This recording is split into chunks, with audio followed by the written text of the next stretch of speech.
back to Scoundrels, Inc., another Star Wars podcast. I am Frank Janich, and this week I do have a special guest with me. Brandon got a little sick, and Kevin, he's making his way back. He's doing what he's got to do.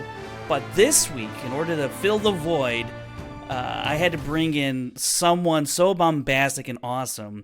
It could be no other than Jared the Dark Jedi from the Nerd Academy podcast. Jared, how are you doing? I'm great. I'm wonderful. I'm so happy to be here. I'm not gonna lie, bombastic, a little too close to bombad. That's not me. I do not associate. No, I'm kidding. I love the bombad voice.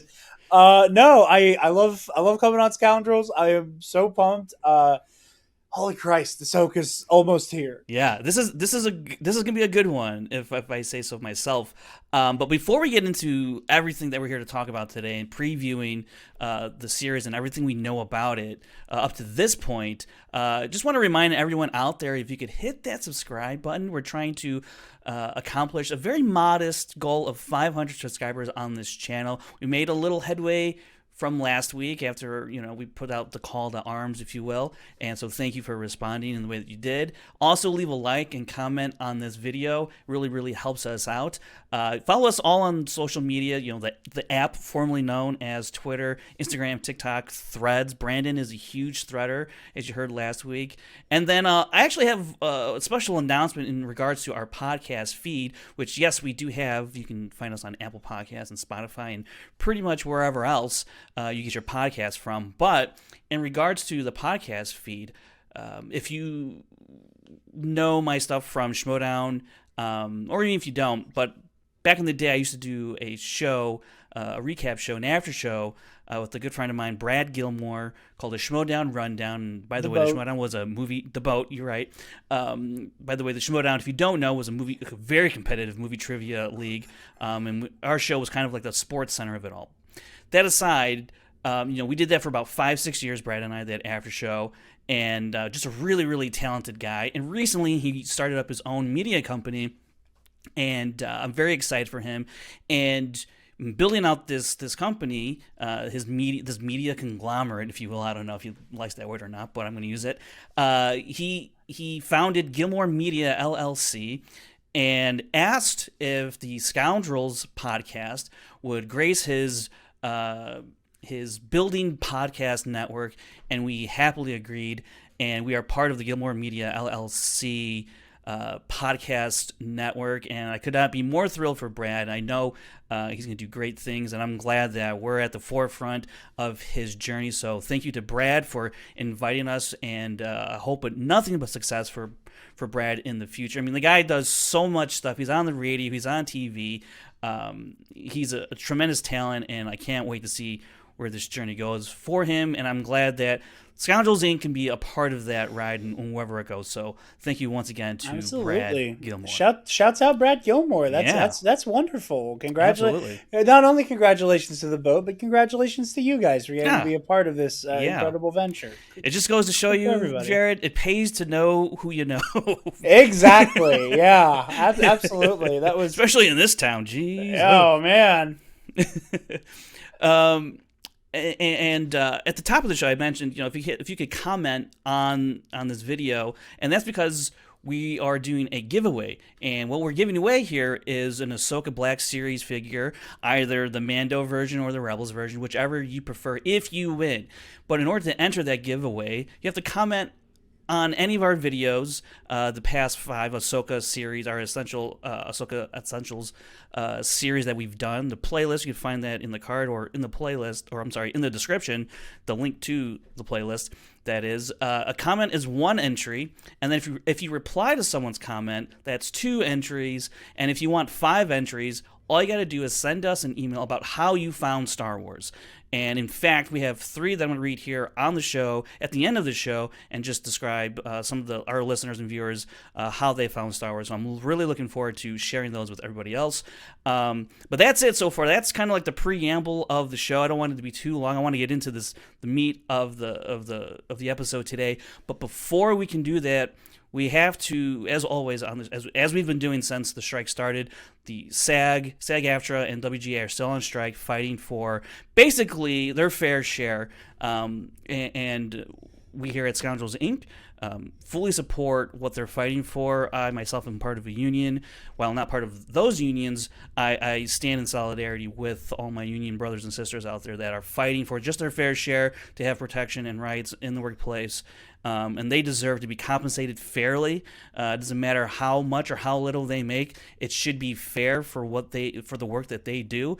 And I hope they get their deal, because I honestly believe that they deserve it. Especially when CEOs are making 300, 400 times the more than their lowest paid employee. It's insane, the disparity these days. Jared, I see your background. I think you're in support of the WGA and SAG-AFTRA strike. If anybody, the listens or watches the Nerd Academy podcast, you guys know my co-host Travis and I, we are very staunchly pro-union. We like to joke that we talk about space wizards and superheroes, but the goal is to actually, like, very subtly and slowly turn everybody into socialists. And it's working. I see the channels our subscribers are also subscribed to, and it's working. But all the joking aside, absolutely, there's the best thing you can do right now is just kind of abide by the guidelines that these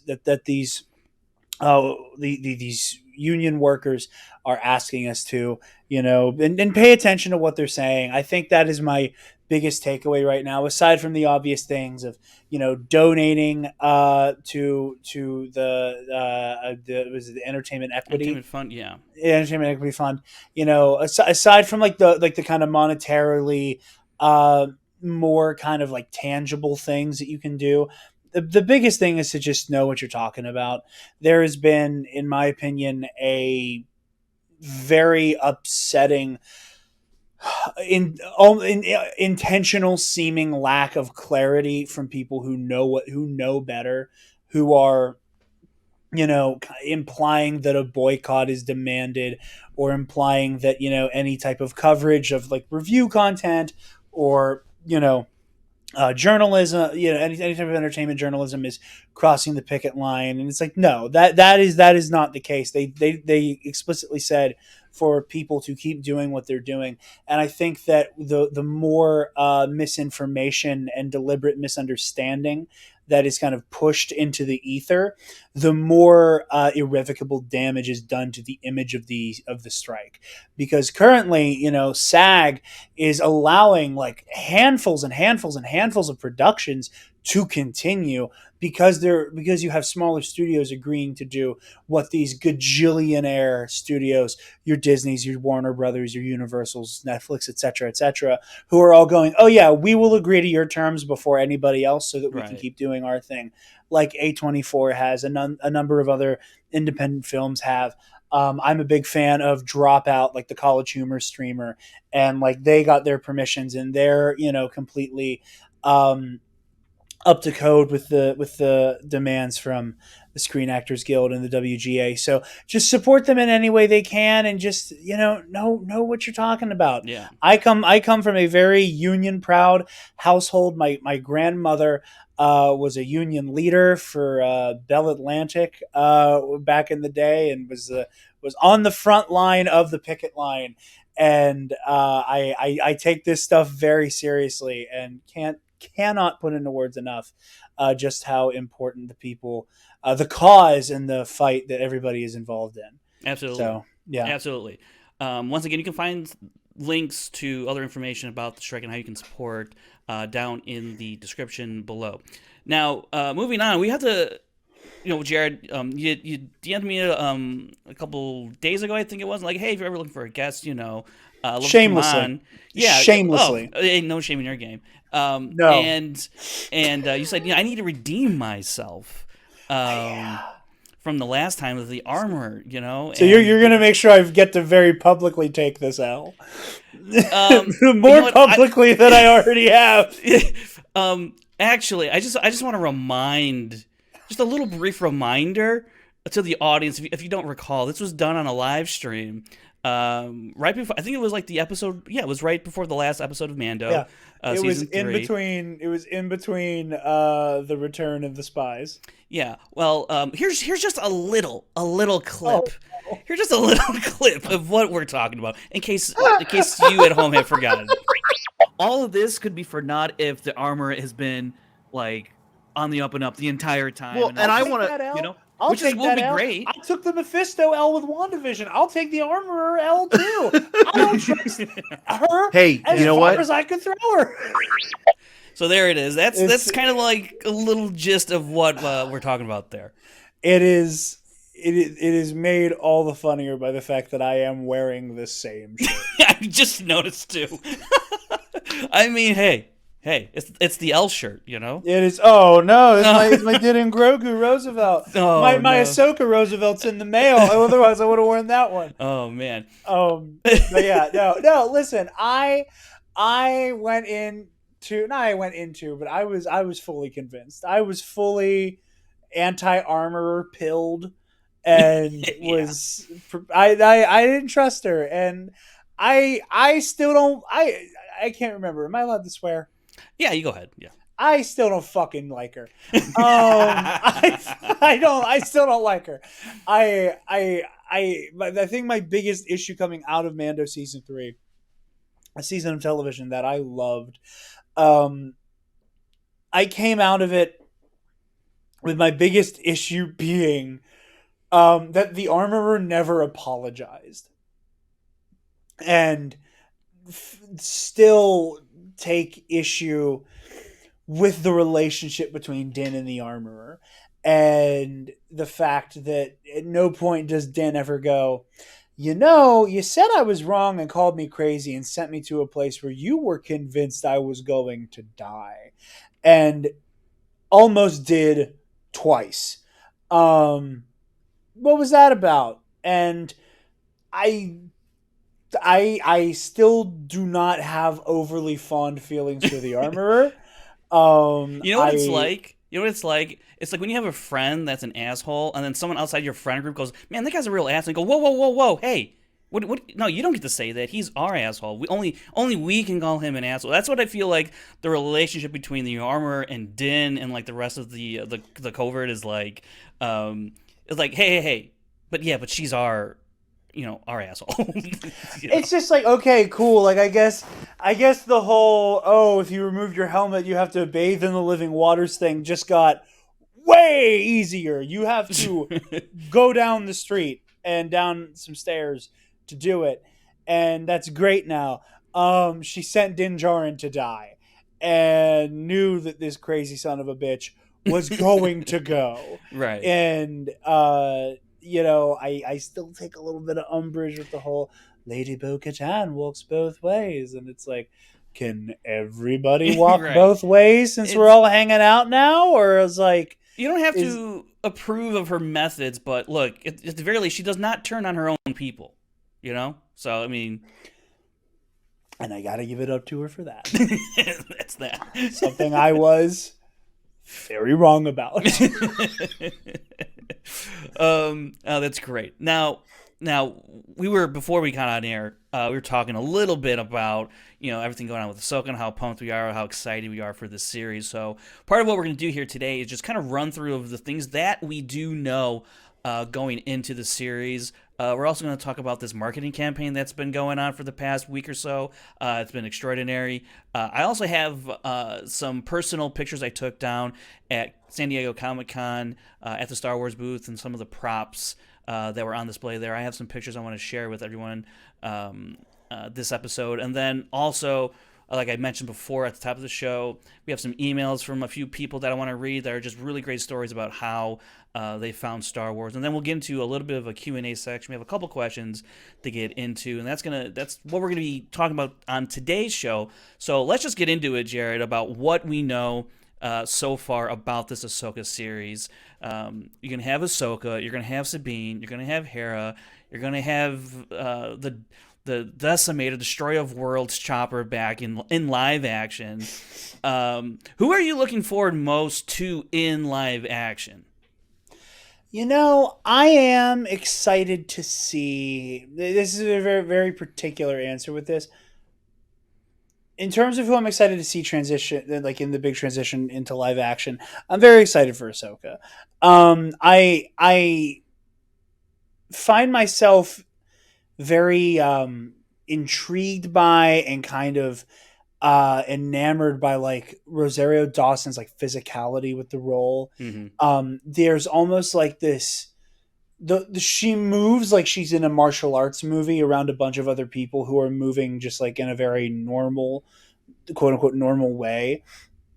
And I'm like waiting to see how the way she moves is going to like ever stop being distracting to me, not necessarily in a bad way, Okay. but like there's something about her physicality that like again feels very much like a kung fu movie while everybody else is like just in a TV show.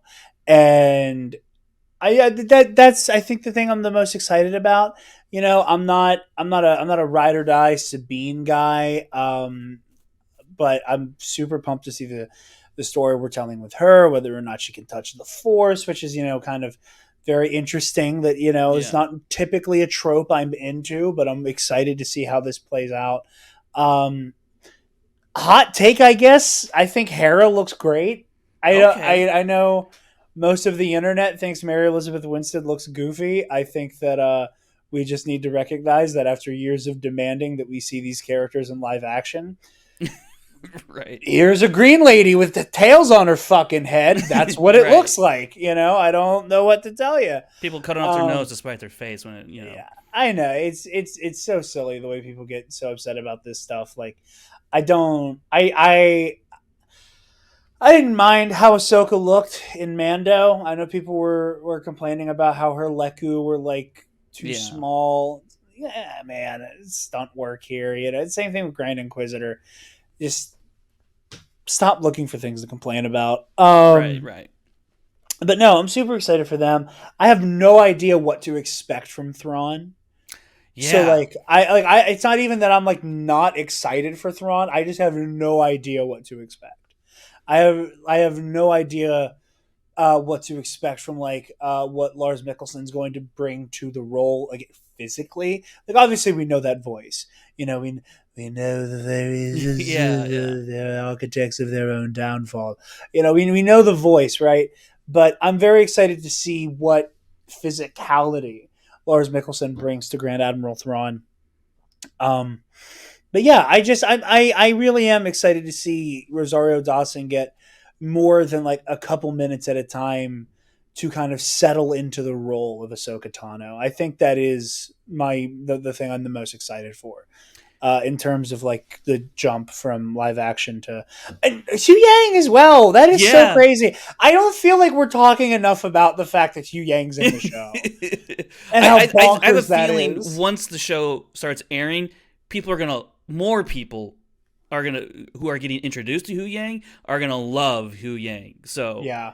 especially with I mean, some of the marketing seems leads me to believe that he's just not there as like a go visit this on your adventure and Yeah. he will tell you blah blah blah. Seems like he's along for the ride for a good chunk of it, at least in these first, I'm guessing, 2 episodes.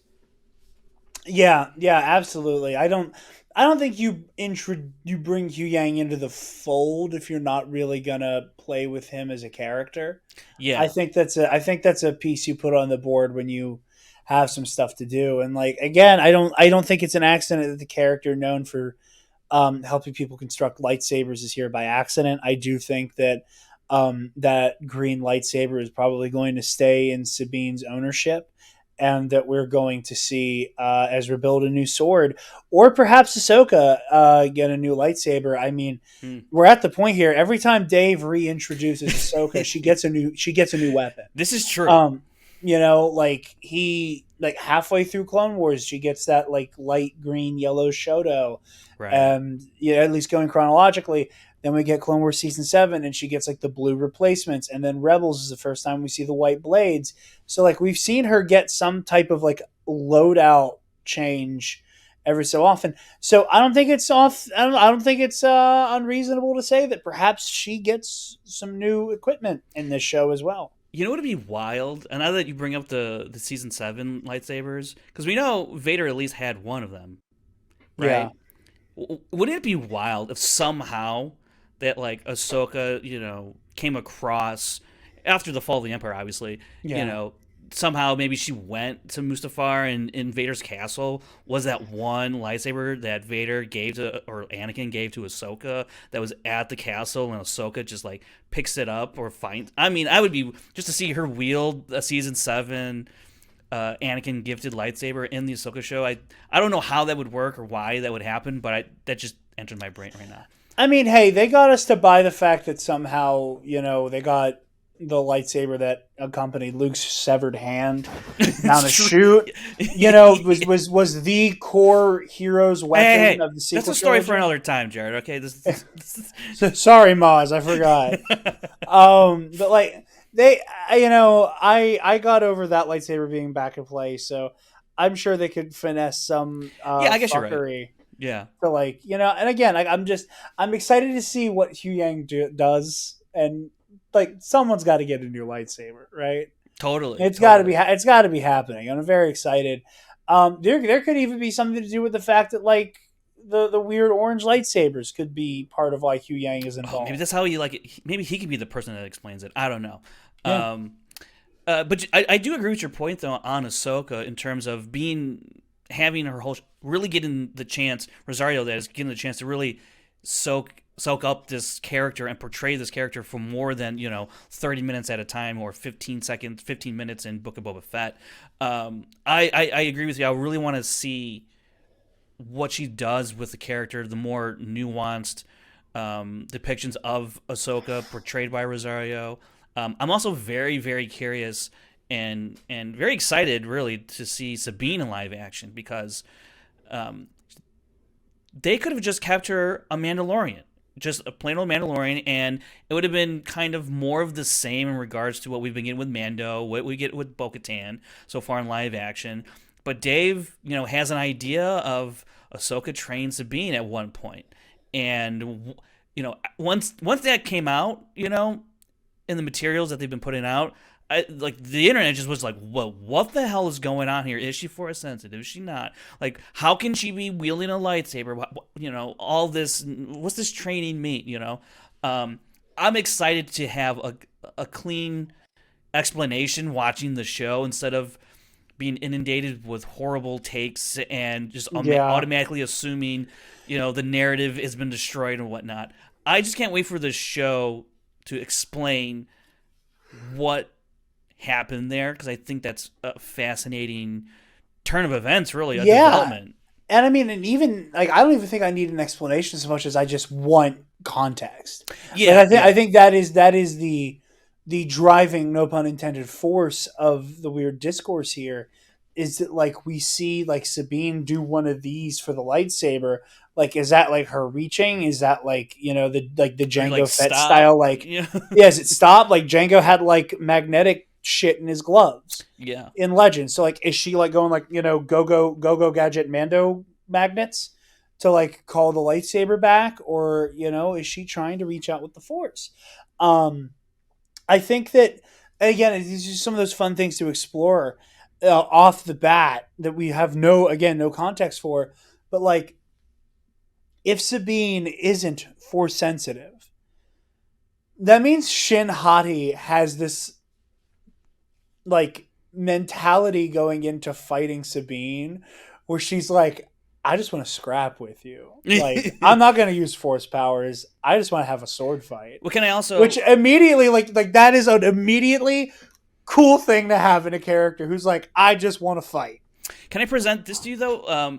So... we assume that Shin Hati is Force sensitive, right?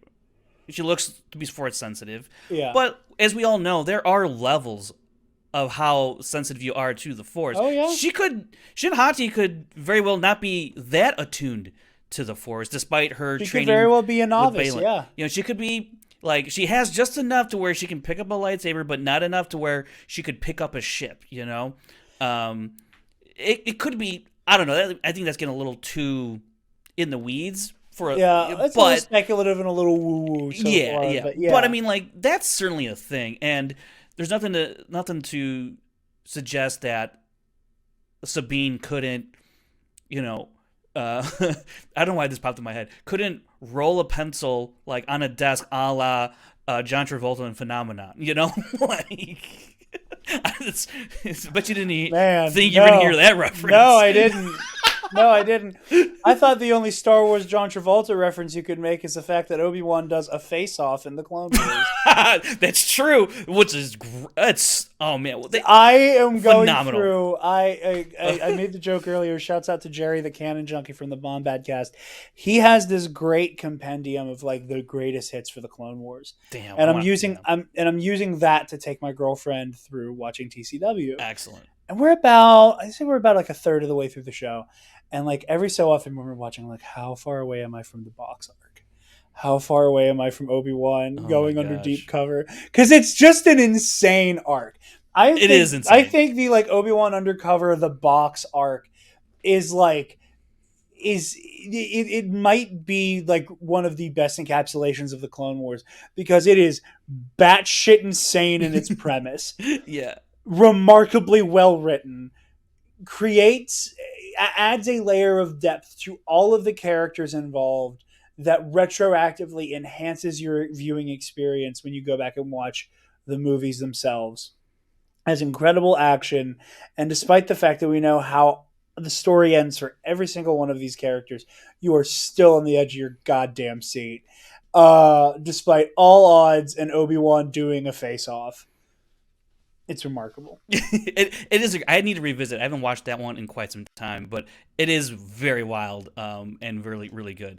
It also carries one of my. I'm sorry. I'm going off on a mild tangent. It also carries one of my favorite things about the Clone Wars, and it's very subtle, but it shows the way that Anakin slowly usurps Dooku, and it shows the fact that like Palpatine is gauging Anakin throughout the war, whether or not he's ready to take out Dooku. Yeah. Like there is a moment where Palpatine's like, "Oh, he's beating your ass," during that fight on Naboo, which I just love. I love the fact that Palpatine's like, "Oh, he's almost there, bud. You gotta fucking do something about this."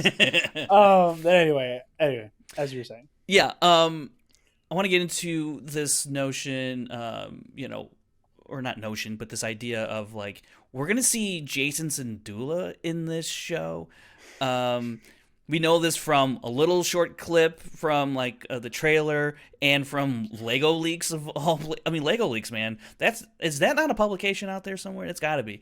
But it's gonna be really, really interesting to see what kind of role this kid plays, if any. Maybe it just might be a one-off thing, and then it's off to Hu Yang babysitting Jason Syndulla.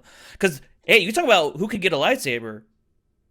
Hu Yang could get Jason a lightsaber. Jason could have his gathering. I think that Jason Syndulla is a prime example of seeing just how out of its mind the Star Wars fandom is. Oh my God. If he is not this weird like leprechaun looking motherfucker, the amount of people who are going to pretend to be angry about it. Yeah. That's gonna be the moment where it's like, you don't actually have any opinions, you just want to be mad. You like that he doesn't have like the dark green hair and the little green around his ears. Like if they decide to commit to doing that in live action, it'd be nothing but respect. It would be pretty funny if like you see him, but he has just like his hair, the tips of his hair is just green because like it's growing out, and like that's a way to explain away like the green, to appease the purists, the animation purists out there. I don't know. I'm not trying to harp on the fans who simply adore Star Wars animation, because I do as well, but I'm not so like strict and hardcore. There are people who get very upset over minutia when trying to bring characters who are in very stylized animation to life. And you gotta let go. You gotta let go. They're holding on, as Kylo Ren would say. Going over to some of the villains that we're gonna see in Ahsoka. Oh, Baylan Skoll, played by the great late Ray Stevenson. You have Shin Hati. You have Morgan Elsbeth and Thrawn, and Merrick Morak. How does he say his name? Merrick I've been Morak. going back between Marok and Merrick. Yeah. But oh man, I'm so excited for Baylan Skoll. Baylan is one of those characters that I like. I saw that trailer. I had the pleasure of seeing that trailer at Star Wars Celebration Baton Rouge. Um, Oh, okay. Oh, it for was the you're on there me, for a wedding? Is that what it yeah, was? Scotty Yes, J Rose wedding. that's right. It was me, obviously Jerry, his co-host, Trey Mitchell, and Bill Sheehy from Skywalking Through the League. Michael McCoy of All Remaining Systems, my DM for Ionized Bastards. We were all there, and it was incredible getting to watch a trailer with them. But the moment I saw this like bearded, mysterious lightsaber wielding guy with a cape, I was like, "Oh, check, check, check, check, and check." It was a running joke on the Nerd Academy that I have a type when it comes to my favorite characters in something, and it was like lightsaber, bad guy, cape. Oh, hello, welcome to my top five. I'm incredibly excited for Balin. I'm very curious about what he's all about.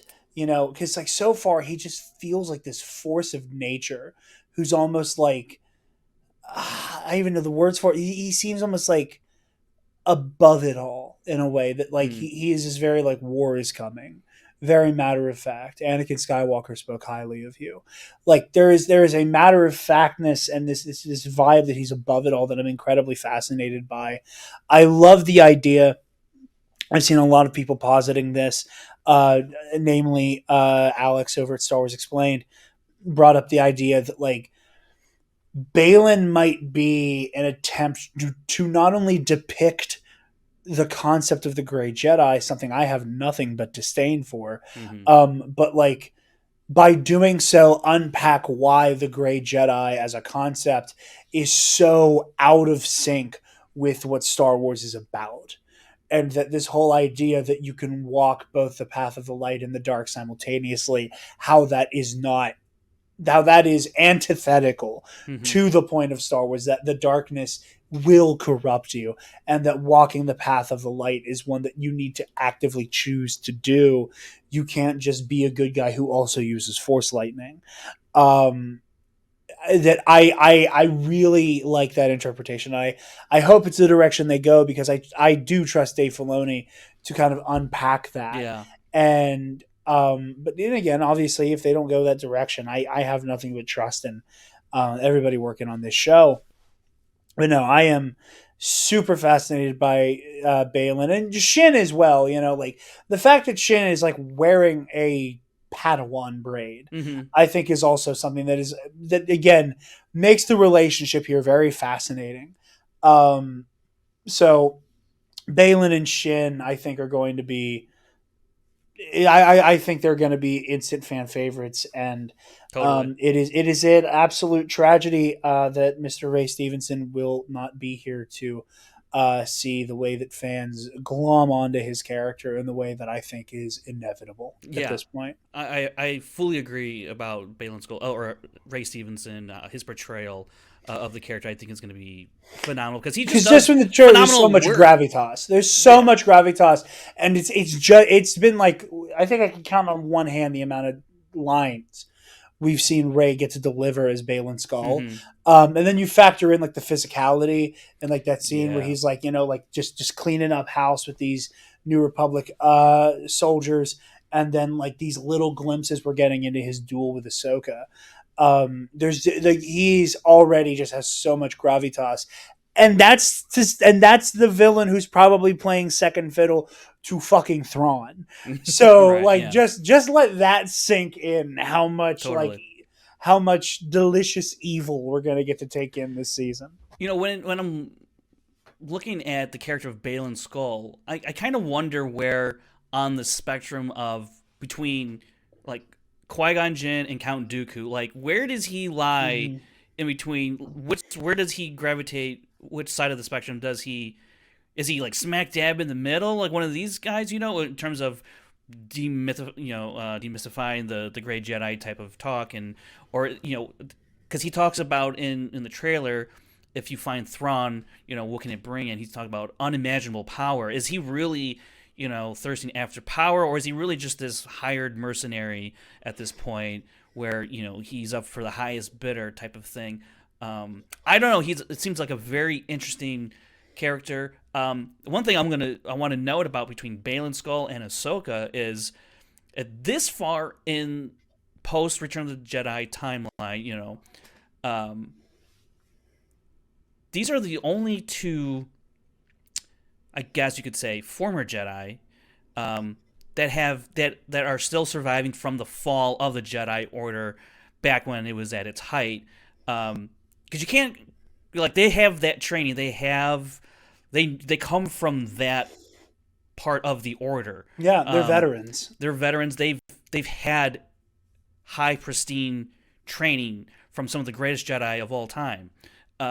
You can't really say that about Luke, as great as he is. He just has a different type of training. The guy's reading books and getting pep talks from Force Ghosts. It's not the same as going through the actual stages of a Jedi Academy or a Jedi Order back on Coruscant. Yeah, not only do they have like the official, like, institutional capital J Jedi training, they also have martial training that is going to be just so beyond the pale compared to someone like Luke, who's largely self-taught, who's using these training remotes, Right. who's like, personally like adapting his father's fighting style based on the times he's fought him. He's sparring with his sister, who's Yeah. I mean, again, they're coming from the same school of Jedi, of lightsaber training. And I do think, like, I think Luke, and this is mostly headcanon stuff, and on the Nerd Academy podcast Patreon, we have a Star Wars Versus series. A lot of this is kind of conjecture and headcanon type stuff, but like, I do think that by the time Sidious died the first time, Luke was able to get his hands on some more like advanced, like, Jedi academia. And I think that's part of why he's such a force of nature in Mando season 2, is that, like, it's not just training remotes. It's not just like semi-emulating Vader in terms of how he fights. I do think he eventually, like, got his hands on things that, like, taught him how to be like an actual swordsman.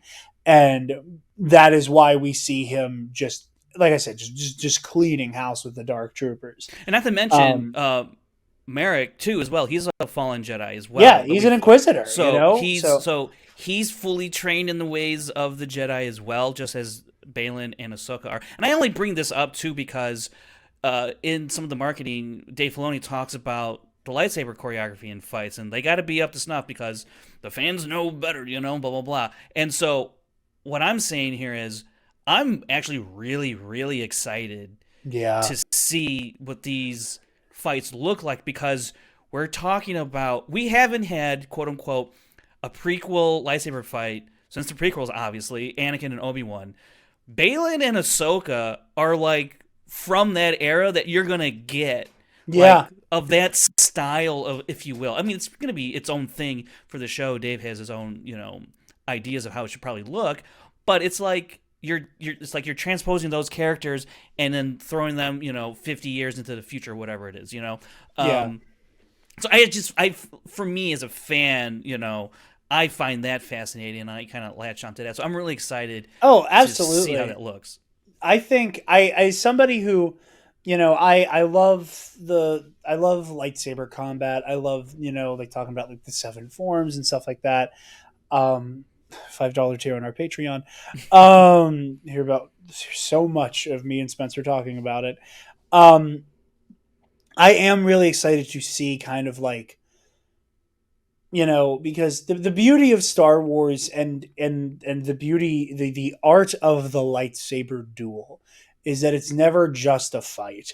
It is always emblematic of something with the character's journey. Mm-hmm. And I think the fact that the two things we've seen teed up for this show is Ahsoka facing one of Vader's other students in an Inquisitor, Sure. Yeah. an embodiment of Vader's legacy, and then a wayward Jedi who holds Anakin Skywalker in high esteem. Like we're seeing Ahsoka fight like physical embodiments of what is likely to be her like biggest hurdles in moving forward. You Like know, it's remnants that of Anakin, Vader. I mean, yeah. yeah, yeah. Yeah, and it's shockwaves of Anakin, absolutely. And go back to that line that has been in almost every piece of marketing from Hugh Yang. I think it's time to begin again. Hmm.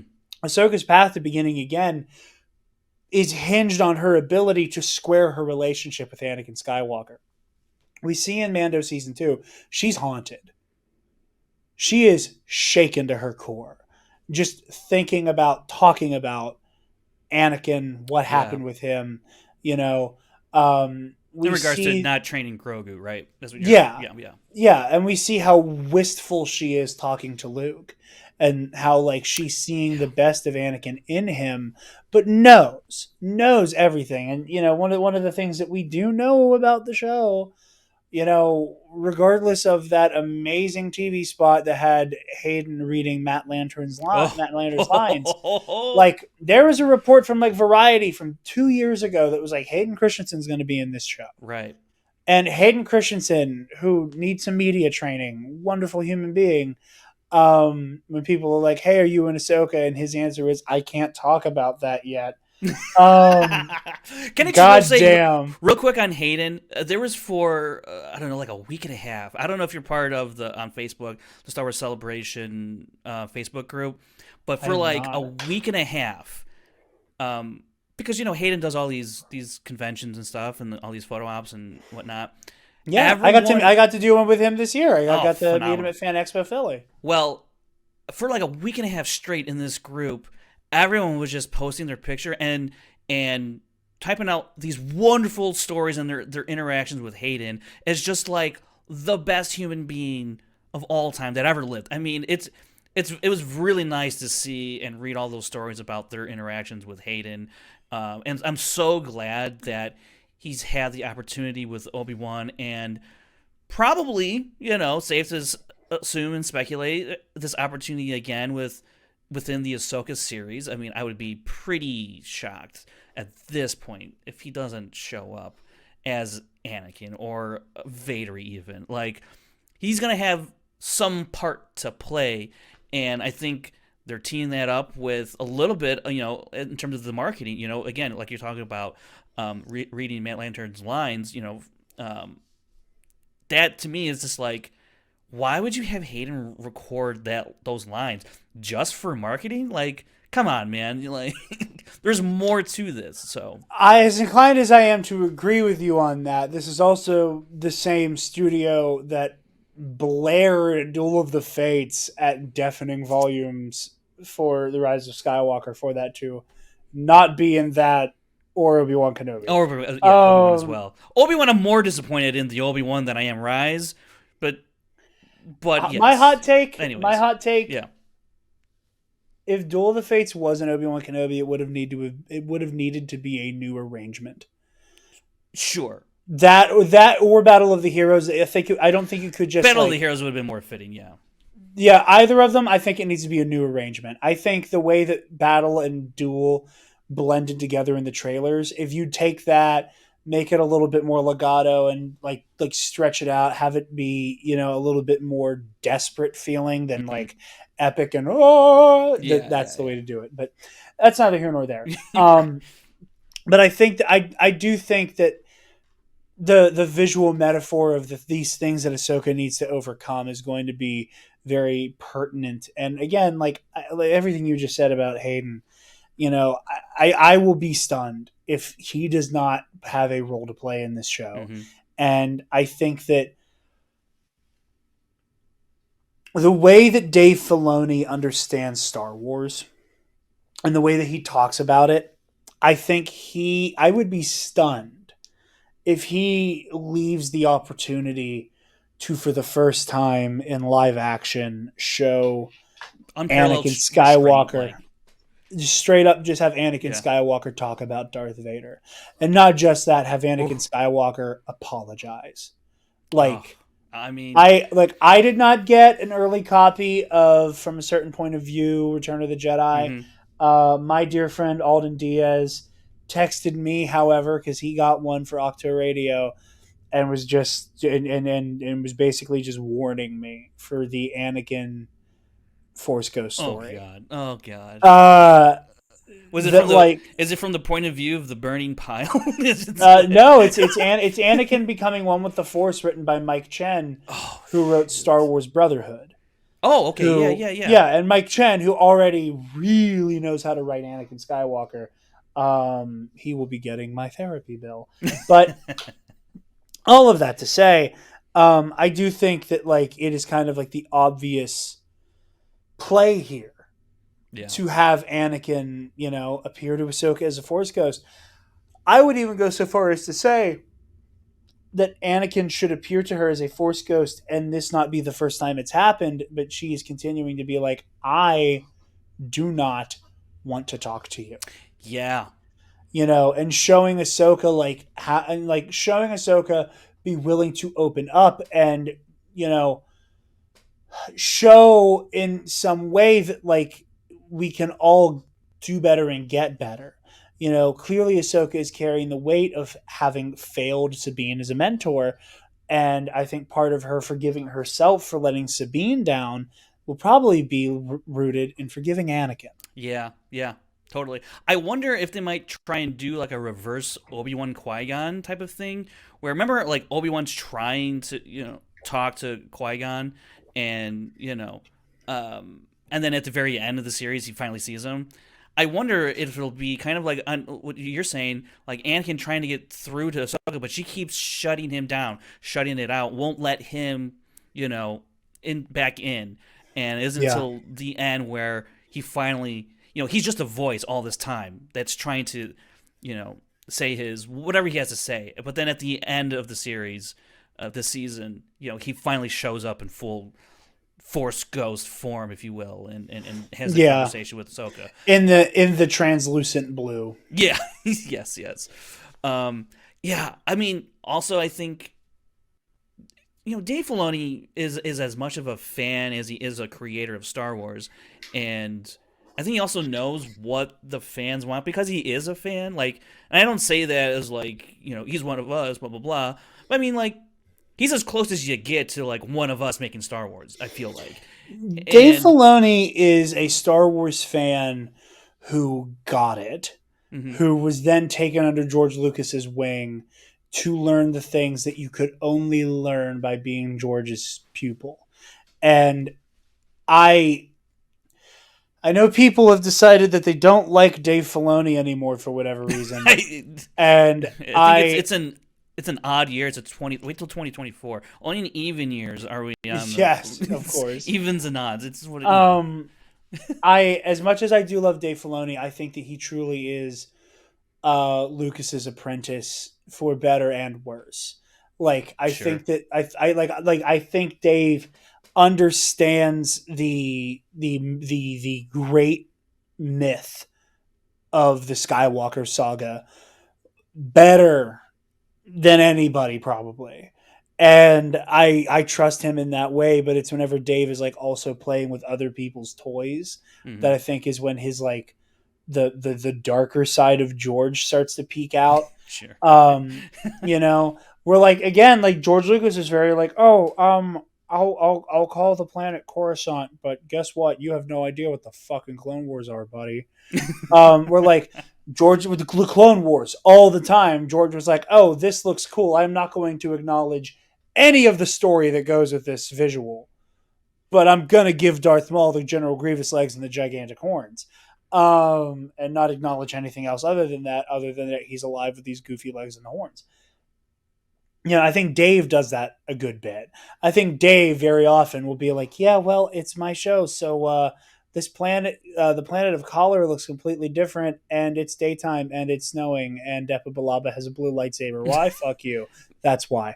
Um, that I do think Dave kind of gets a little greedy when other people are playing with his toys, but in a moment like this where like he has his baby in Yeah. Ahsoka, Hmm. and he's I have nothing but faith and excitement for the narrative he's about to weave with these characters.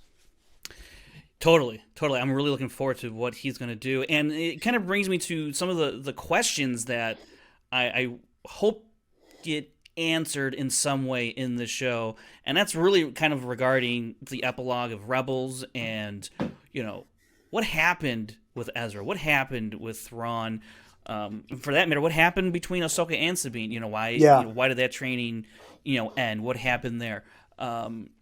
What's going on with the New Republic? We see Mon Mothma a little bit, and Hera. I'm wondering what's the status of the New Republic government at this point, and what kind of control Mon Mothma might or might not have. I don't think they'll get too much into that, but I'm curious to see. Because what's really really interesting when you watch the trailer is that Thrawn is back. He's walking about. You saw him.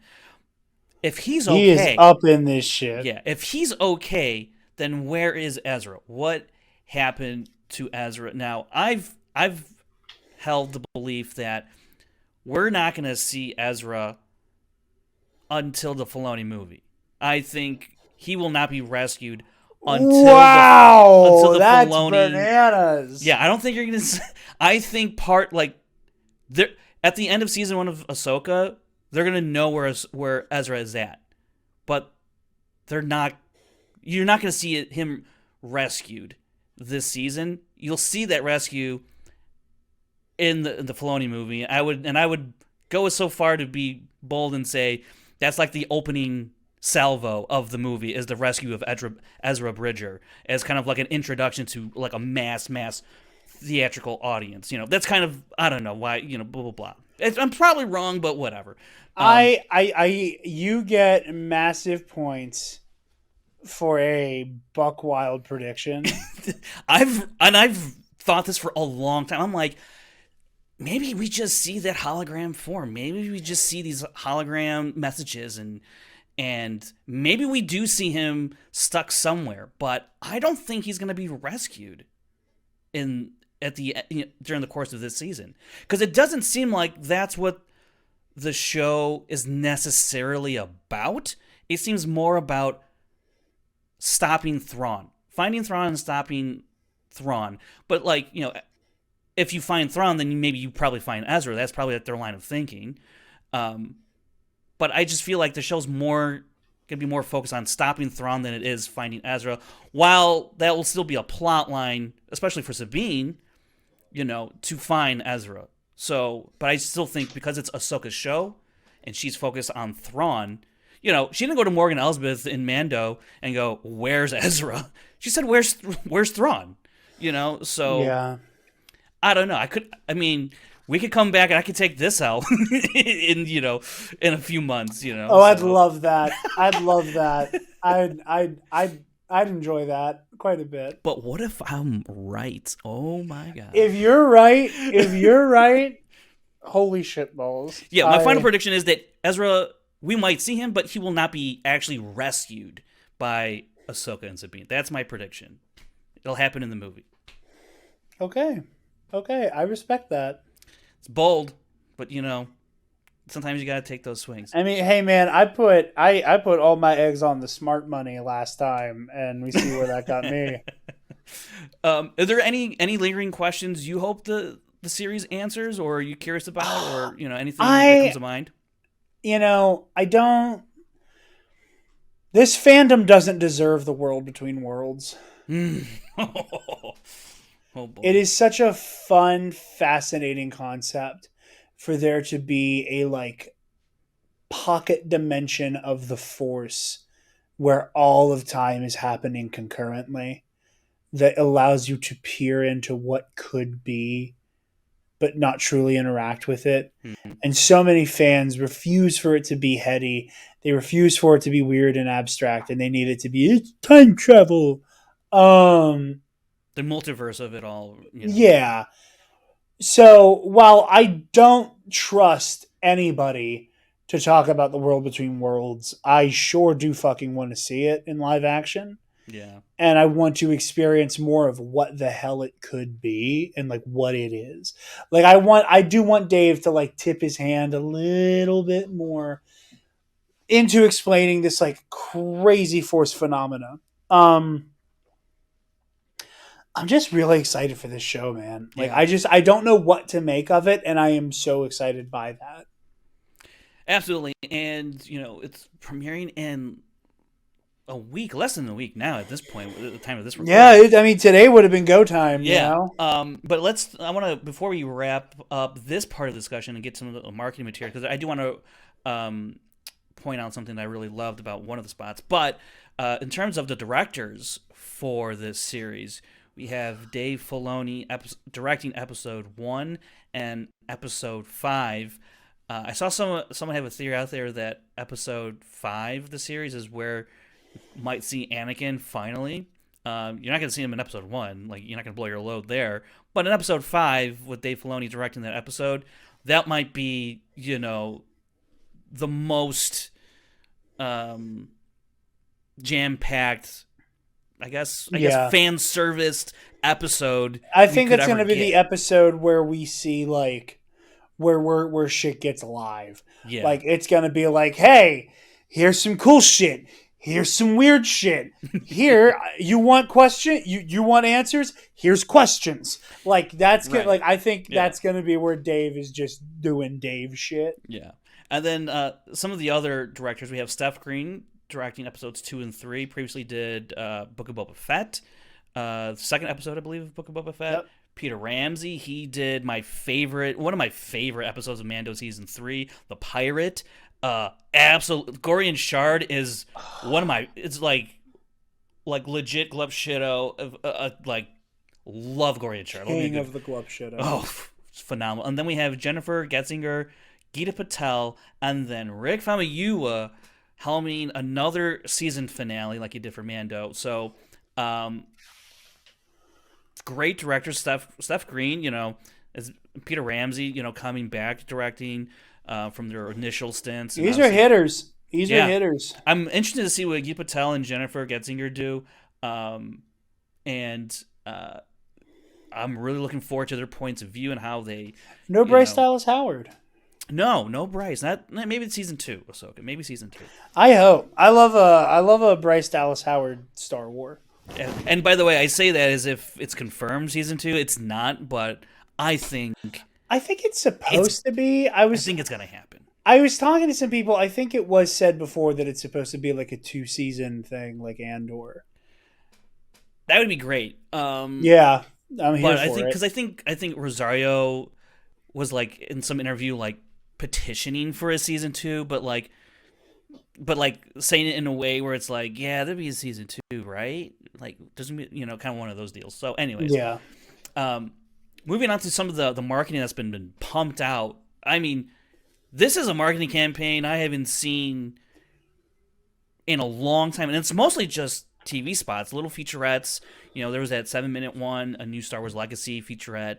That was really great. Talked about Ahsoka, the journey of the character, Dave's journey, what it means, going forward. it really is disappointing that the studios have dragged their feet and created such a clusterfuck.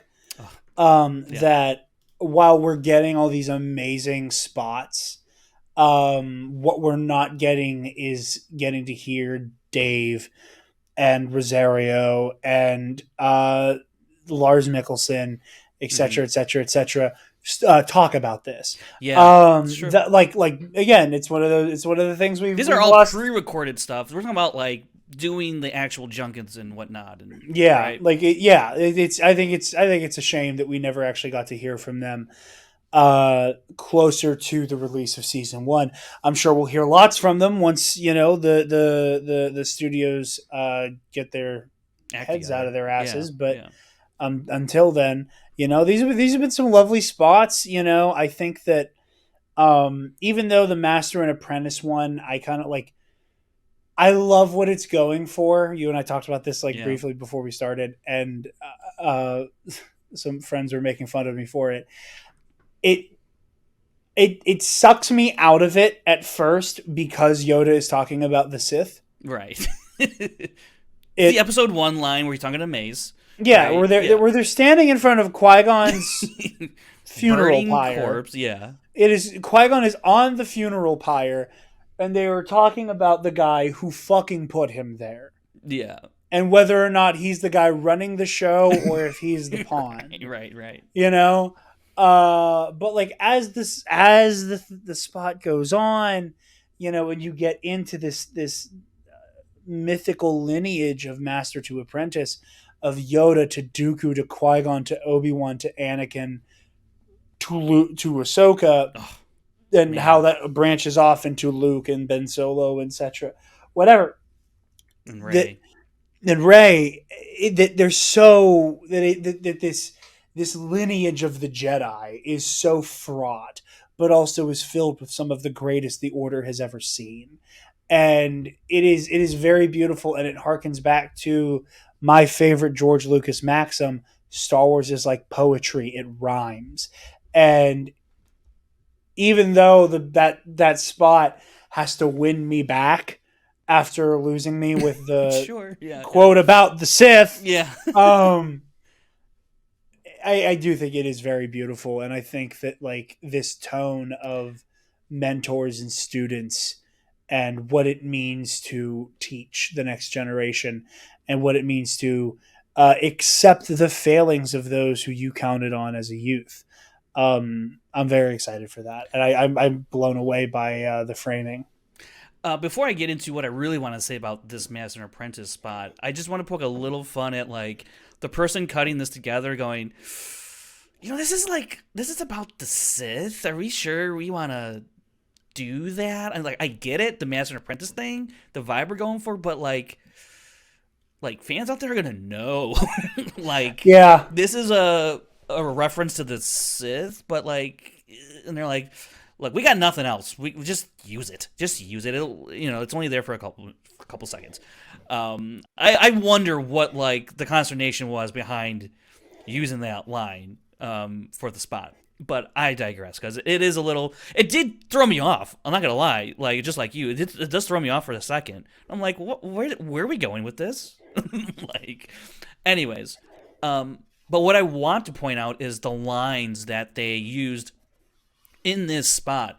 You know, be mindful of the living force from Qui-Gon Jinn. You will be tempted by the dark side of the force from Obi-Wan Kenobi. Sometimes we have to do what's right. That was said by Ahsoka Tano. Confronting fear is the destiny of a Jedi, Luke Skywalker. Never be afraid of who you are from Princess Leia.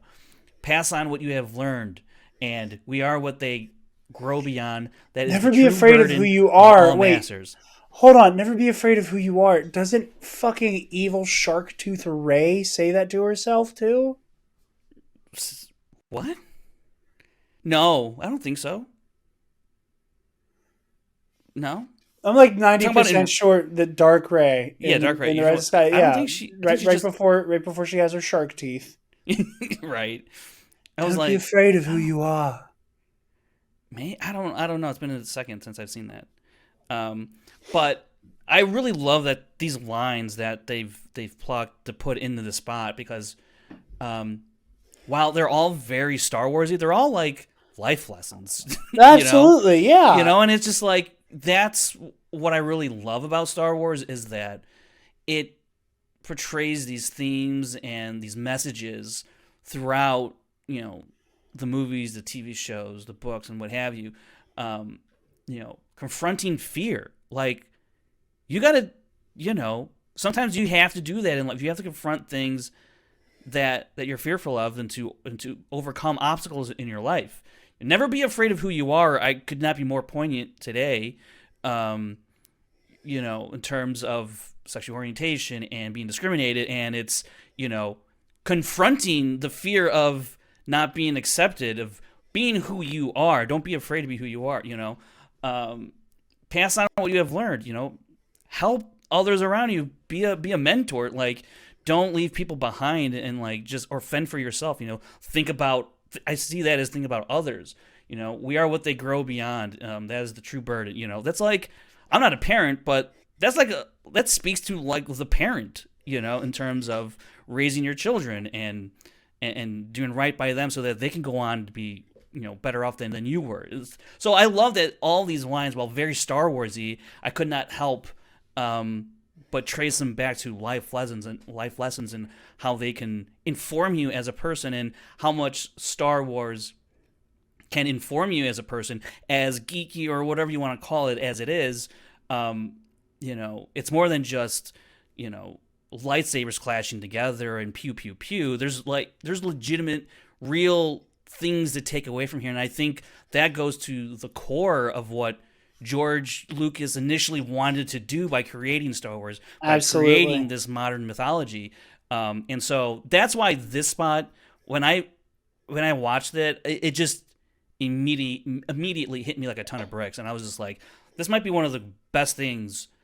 It's only like 30 seconds long, but it might be one of the best things Star Wars has ever put out, like in my estimation.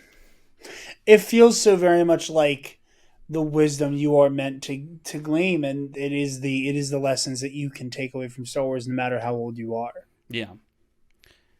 The featurette though reminds me of DVD features that we used to get. Like that whole 7-minute thing. I'm like, that was great. Why can't we have? It seems like we're just gonna post these on our YouTube channel instead of putting them on DVDs.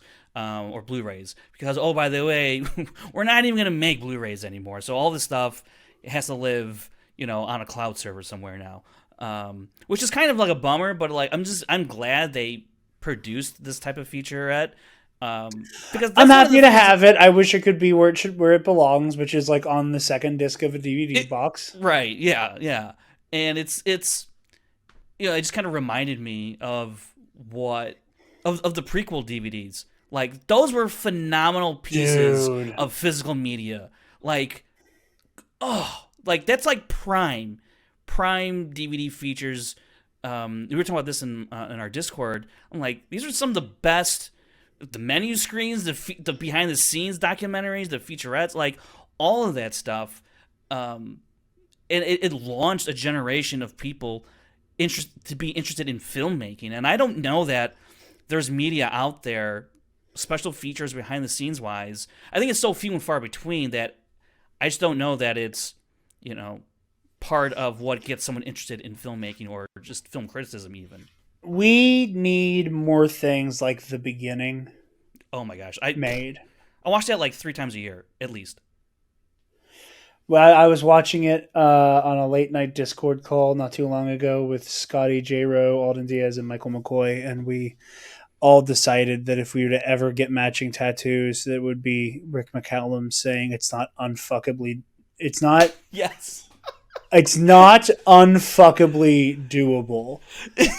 And just kind of going, what does that mean? Because it's like it's a double negative and a triple positive. And you don't know what that means. Rick McCallum in that documentary is a real one. He is a real one in that documentary. It's so good. Yeah. There's great. A reason why that's like 90% of Scotty's brand is just Rick McCallum. Because I think he started with the special editions and then he moved on to the prequels. I mean, like, that dude, yeah, man, I wonder what he's doing these days. But so that's just, I've been really just impressed with and happy with the marketing for Ahsoka. I've really loved that stuff.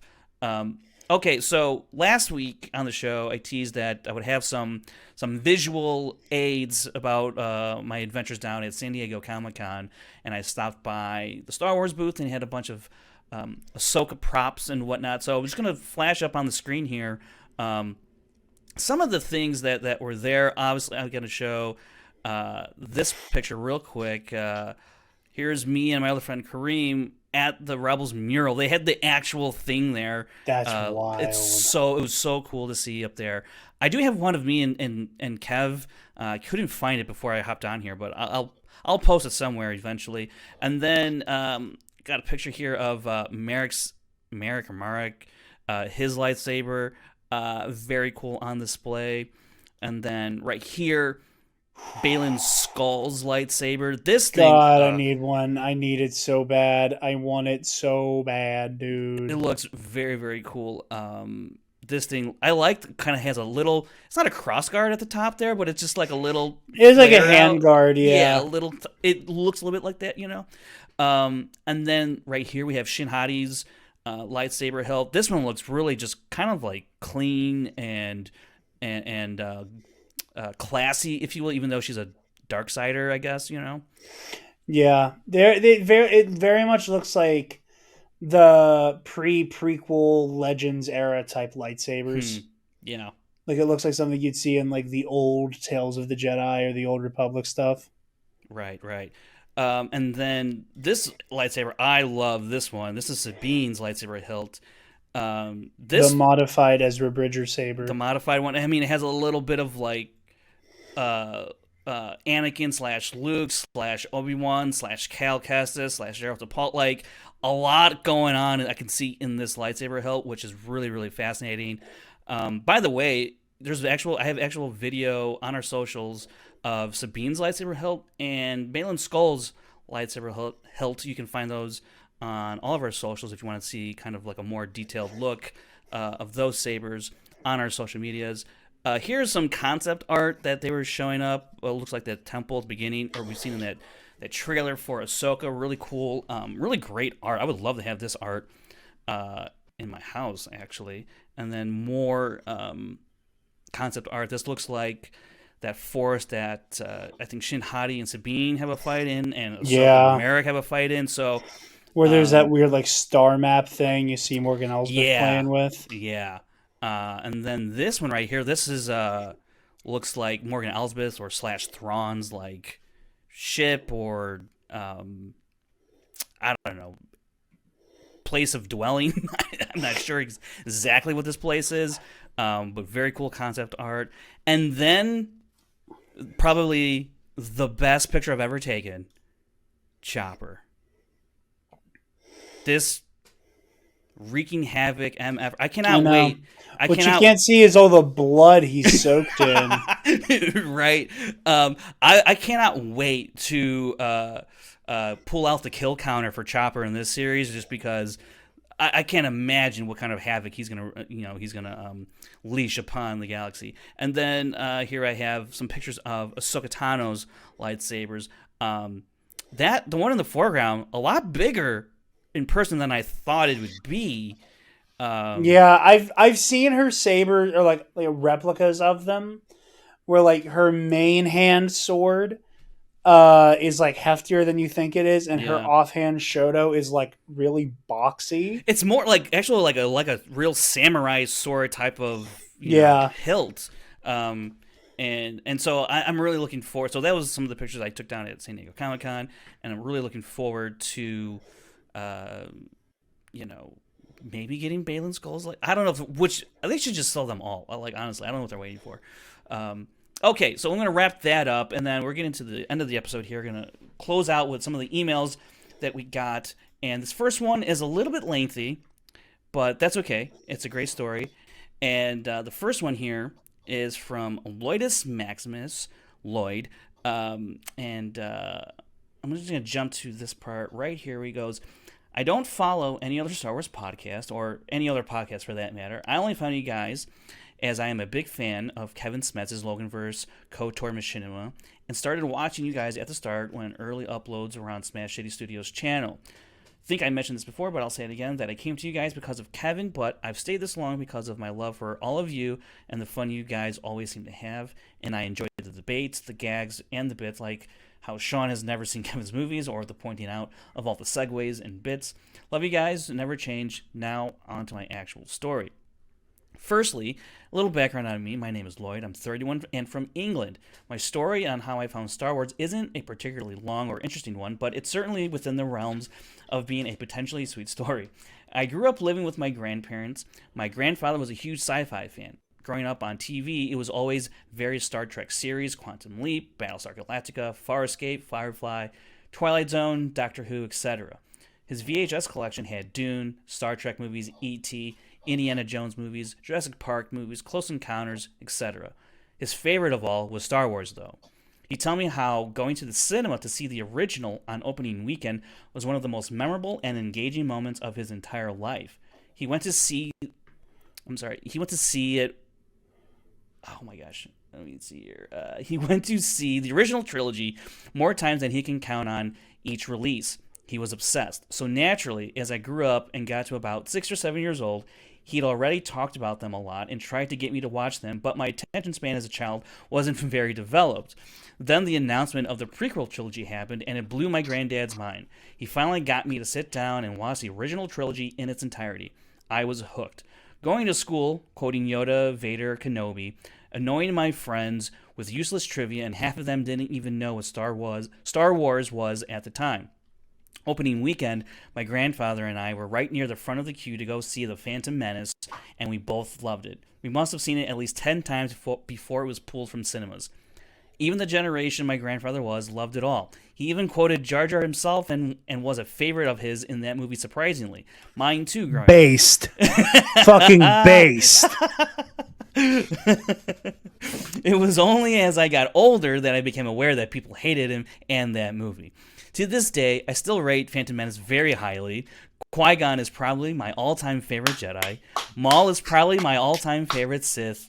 Not just because of that movie and their appearances in newer material now, but as a child that was very into his comic books, I read a lot of EU stories involving those two characters. I've loved Star Wars and all sci-fi ever since, and I have my grandfather to thank for it. It's been a huge comfort and huge part of my life. Unfortunately, my granddad was taken from me at 14 years old after being diagnosed with cancer. I've often wondered how he would have received the sequel trilogy and shows as I watched them. He always saw the good and wanted to enjoy his sci-fi, rarely dwelled on inconsistencies or unrealistic isms. He loved it for what it was, and I try to do the same. You guys seem to have a similar approach. You may critique it here and there, as I do too, but at the core, you guys just enjoy it for what it is. Can't stand most people, as they all can do is bitch and moan about what they wanted, what they would have done, and shit all over it, as if it'll change anything. The last film I got to see with my grandfather was Revenge of the Sith, about a year before his passing. We both thought it was the best Star Wars movie ever. We saw it a ridiculous number of times and just enjoyed the frenetic pace, emotion, cheesiness, quotable lines, and nonstop action it offered. Hope this is satisfactory. It's kind of a story of how I fell in love with sci-fi in general and the impact all sci-fi has had on my life throughout. But to be honest, Star Wars was the gateway for me and still is top of the pile for me, just edging out Star Trek. I thought it was stupid and boring as a young kid watching the 60s Trek and stuff. As my love for Star Wars grew, my love of sci-fi as a whole grew as a result. I owe a lot to my grandfather and Star Wars. Star Trek as an adult has done a lot to shape my worldview and beliefs, and has given me great comfort in times where I've become disillusioned by humanity's direction. It's all thanks to Star Wars, though. If my grandfather hadn't gotten me into Star Wars, I may never have given other sci-fi a chance either. Sorry for the super long email, and I hope this was along the lines of what you wanted. I'll try to be more active on YouTube as no other means of getting involved in the community, and I hope you guys keep it up for many years. It always makes my day, and when I see a new something from you guys posted on YouTube. Look forward to watching many more podcasts with you. Thanks for the great time, and take care, and may the Force be with you always. Yours sincerely, Lloyd. Well, Lloyd, you, I'm Lloyd. sorry that the episode your email got read on is me instead of every fucking buddy else on this show. Yeah, well, it just lined up that way. Lloyd, thank you so much for that email. I've read it about 3 times now, actually, this being the third. And That is really beautiful. I really love the story. It's very great because Phantom Menace is like one of my favorites. It just holds that spot, I think, just like for you. Top three.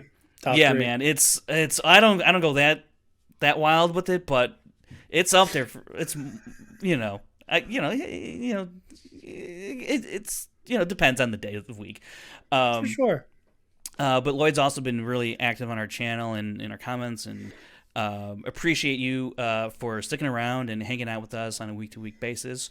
So thank you very much, Lloyd. Now, our next email, they get shorter from here on out. and I say that because I don't mind the length of the email. Honestly, I thought it was great. Just shows that you put a lot of thought and effort into it, and I really appreciate that. Okay, so second to last email, here we go, from Thomas H.H. He goes, "This is my story, how I came to Star Wars. When Star Wars was released in the USA in May 1977, the only thing we knew about the film here in Germany was reports in newspapers and TV magazines and possibly TV. It would take until February 1978 before the film was released in our cinemas. A quality dubbing takes time. And yet, I couldn't see it, nor could my older brother, because the film was released for children over 12, but we weren't old enough yet. So we took what we could get: a transfer of the radio play from LP to cassette and the sticker album, very popular in Germany. So we had the audio-visual experience, just not in moving pictures. That's wild. That's so fucking cool. It was to take until January 1981, when Empire was released in Germany, that we finally got the chance to see the film. Because in the course of the second part, some cinema operators reissued the 78 print. It was definitely not the re-release with the lettering episode for A New Hope. That's very cool. We saw all three films several times because many years passed before television would show them. We didn't follow the expanded universe for some reason, so the first new Star Wars we got was first a special editions and finally in 1999, this time also in May, when The Phantom Menace came to theaters. The rest is history, as they say. Greetings, and may the Force be with you, Thomas. That is really wild that the first time you experienced Star Wars was just audio. Like, well, those wild. radio plays are typically based on like mid versions of the script. Like, it'll be like, we haven't fully worked out the kinks yet, and there's going to be shit in here that's not going to be in the movie. Very much how like that hilarious deleted scene from Revenge of the Sith, where the clones are disguised as Jedi. Oh, yes. And Obi-Wan's carrying his like Quasimodo baby Yoda. Yeah, Yoda. And Yoda like stabs the clone that looks at Yeah. like that. Like, that's in the novelization for Revenge of the Sith. Yes. As well as like Dooku begging for his life. So I can only imagine what like oddball shit is in the radio play for A New Hope. That's that is wild. nowhere to be found in And the like movie. that's how you listen to that, and then you see Empire Strikes Back. Like, that's how. Well, I guess he also said that they re-released the original print. Yeah. So, which is very cool that you saw the original print a few years later. Okay, one last email, and this one comes from Sebastian Escalante. He says, "Hi, Scoundrels. My introduction to Star Wars came from my mom, who had been a fan of the trilogy since it came out. I remember when I saw Toy Story 2 and they parodied the iconic I am your father moment. That is when my mom first told me about Star Wars and showed me Empire Strikes Back. A few years later, for a friend's birthday party, we went to see episode 3, and shortly after, I bought my first lightsaber, and that is when my fandom was cemented. I have since then watched all the movies multiple times. I love sharing Star Wars with my mom, since I would not be a fan if not for her, and now I am the one showing her the new Star Wars projects. Regards, Sebastian Escalante." That's very sweet. Can I tell a story that's like in the same vein as that? Absolutely. So when I was a kid, when I was a wee laddie, my mom got us tickets, front fucking row tickets, to Toy Story 2 on Ice. Okay. Which was incredible. You know, I like as a kid, like, you know, like I had this like goofy ass Buzz Lightyear sweater on, and like every time like Buzz skated past me, he was like, "Hey." But they took the whole Toy Story 2 parodies Empire Strikes Back thing up a notch for the ice show, where the fight between Buzz and Zurg is a lightsaber duel. No way.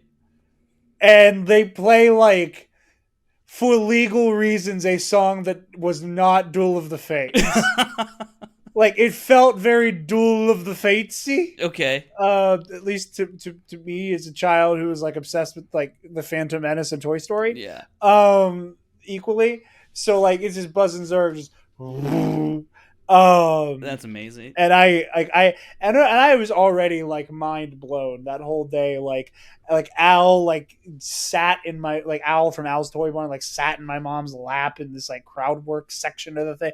It was wonderful, and I was having the time of my life as a very, very small child.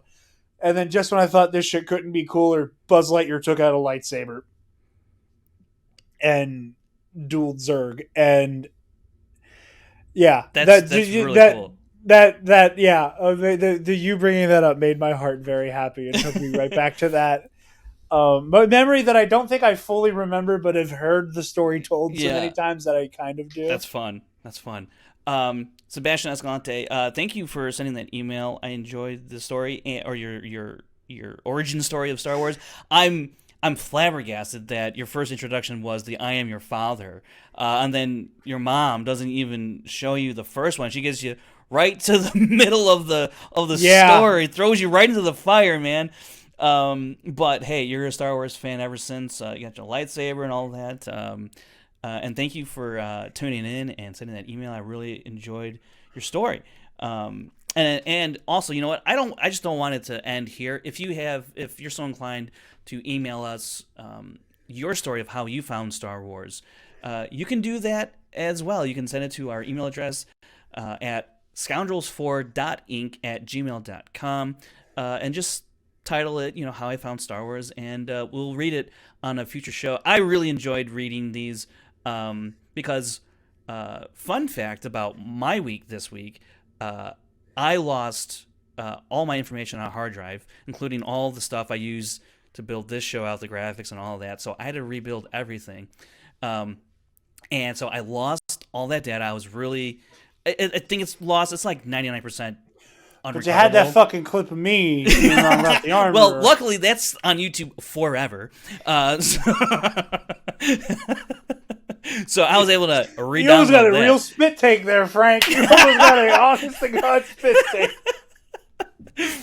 So I was able to re-download that, but then on top of that, the next day, I got a flat tire on the way to work, and it's right while I'm pulling into the employee garage, and I'm like, you gotta be kidding me! And I gotta make the bus to get out the employee bus so I can go clock in on time so I'm not late. And plus, there's nothing I can do about at this point, so I'm like, it's just gonna have to sit in the parking lot with a flat tire for the duration of my shift. And I was fuming over losing my data on the hard drive and this situation I had with my tire.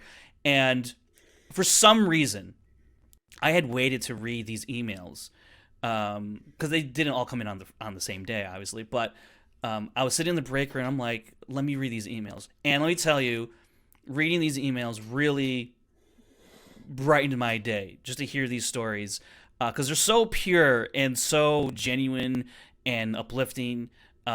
It really helped me out that day, honestly, to get me out of a funk. So thank you guys. And for some reason, the universe was saying, wait, because we're going to test you, and you're going to need these emails. So thank you to those, you three, Lloyd, Sebastian, and Thomas HH, for sending in your emails. I really, really appreciate it. Again, if anyone else wants to send us your story, we will definitely read it on a future episode. I really enjoy hearing these stories.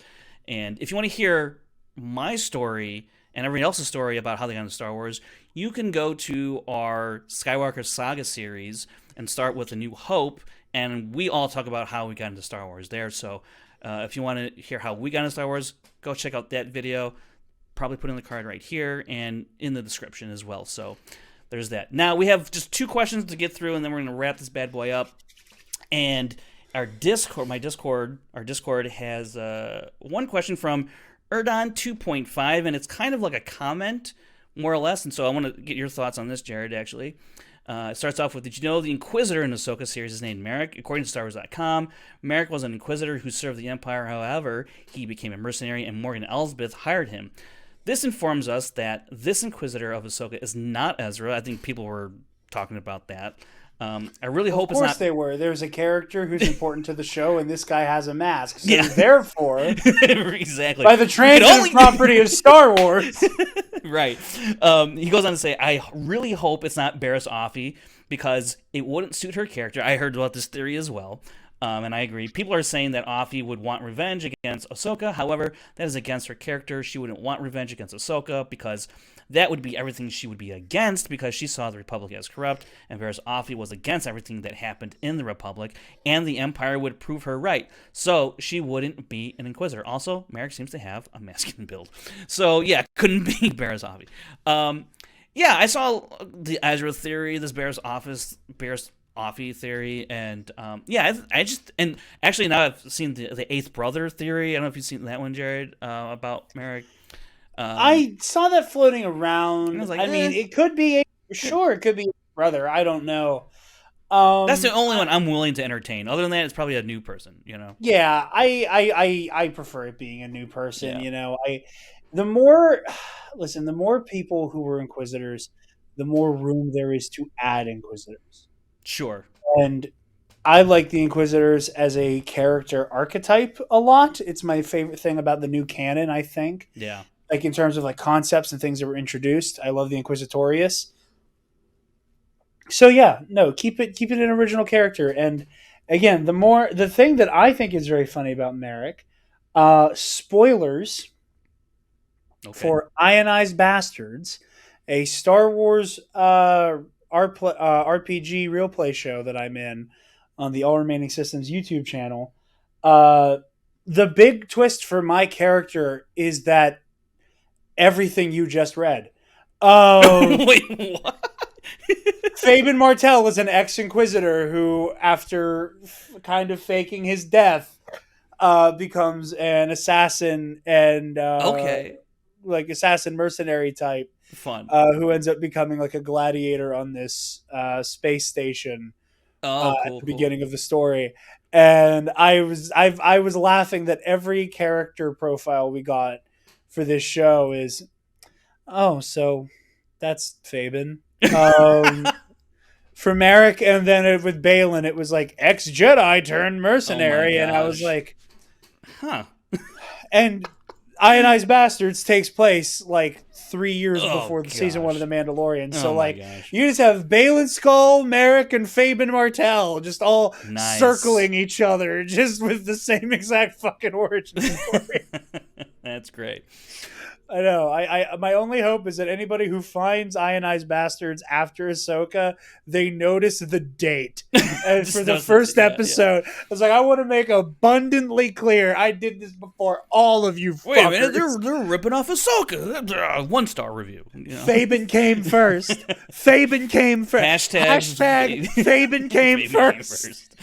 Okay. Well, before you get all worked up, one last Oh, question before we get on out of here, and that comes from Lloydus Maximus. Lloyd, thank you again for submitting a question.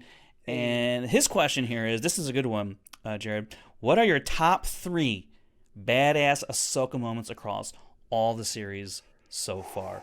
Top 3 moments that are just peak Ahsoka that you're like, damn, that's legit. Okay. Because obviously, I think her duel with Maul is just Yeah, it's that's gonna be her up fight there. with Maul.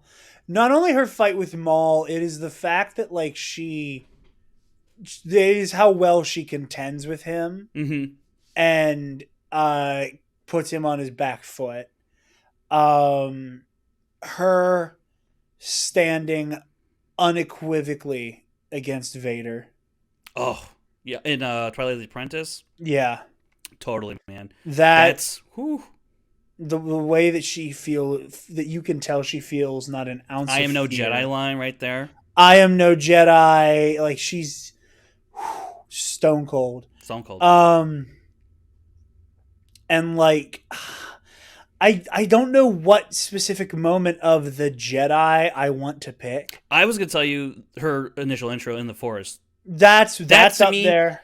to me, that's just like damn, because that's a little like all that is so eerily playing, taking influence from like Princess Mononoke, and it's just like it's got this feel, to it, and it's just like that's why I dig it a lot.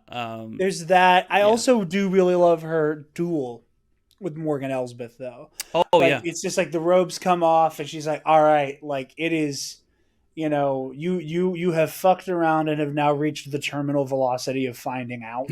Right. And it's the way she pieces up Morgan Elsbeth. So I'll probably say her fight with Morgan Elsbeth, just her bravery in the face of Darth Vader, and specifically when she starts talking shit at Maul.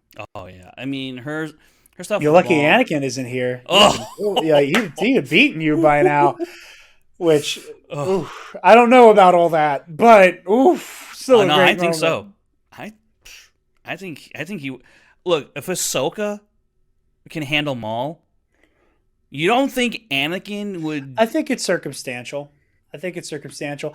I think Anakin has a bad habit of kind of following his opponent wherever they go, and Darth Maul has a very well developed talent for kind of stage managing his opponent.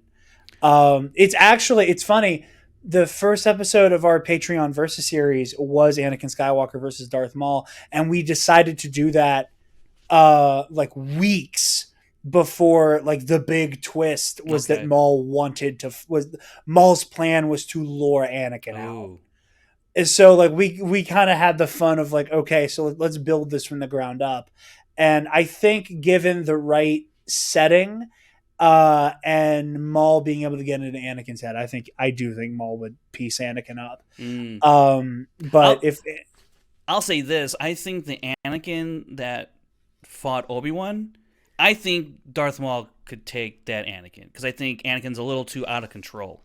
yeah, Um, but I think light side Anakin, who took on Dooku, could take Maul.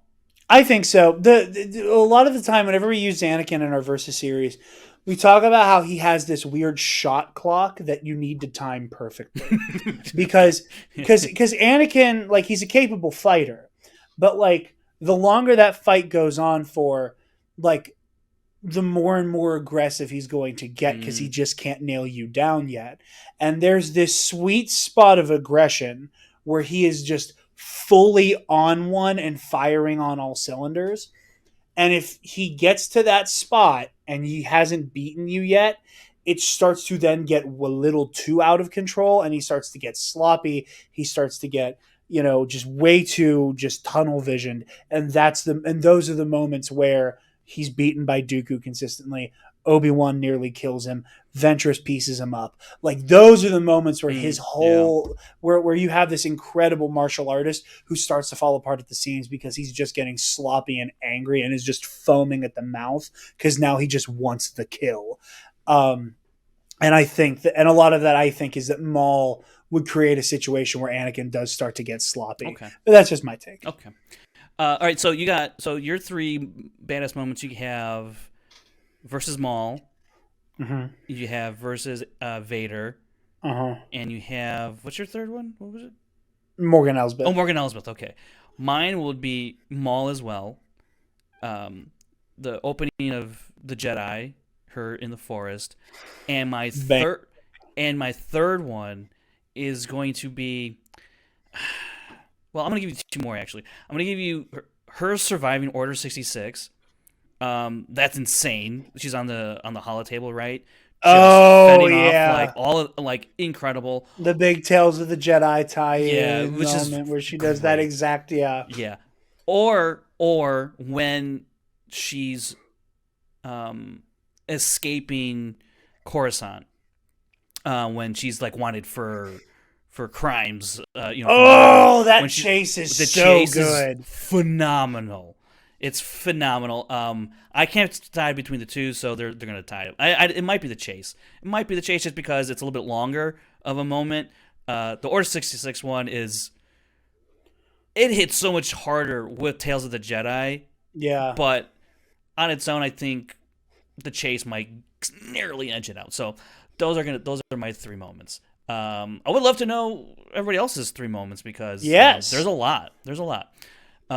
Okay, that's it. We've come to the end of the episode. Next week, we will be talking about the season premiere, episodes 1 and 2 I say the of the two-part series Ahsoka premiere. series premiere, 2 parts. That's at least 40 minutes of television. The way they have episode lengths these days. I think we know the length, so it's probably going to be like an hour and a half in Yeah, toto. which I'm being facetious when I say that, but Yeah. it's either way, we're gonna have a great review discussion of that, and then also next week we will announce who won our giveaway, who's going to receive a brand new Black Series Ahsoka figure, whether the Mando version or the Rebels version. And And by the way, the deadline to get in your final comments and emails is August 21st, 12 p.m. Pacific time, or I guess 11:59 p.m. Pacific time on August 21st. That's the last time. Anything after that on the episodes will not count. So get your comments, reply to your other fellow Star Wars fans in those comment sections. Send us an email about how you found Star Wars. We will count that, and then we'll also read that on a future show. So with all that said, remember to subscribe to our channel, hit like, leave those comments, and until next week, we will see you next week. Scoundrel. Scoundrel. I like the sound of that.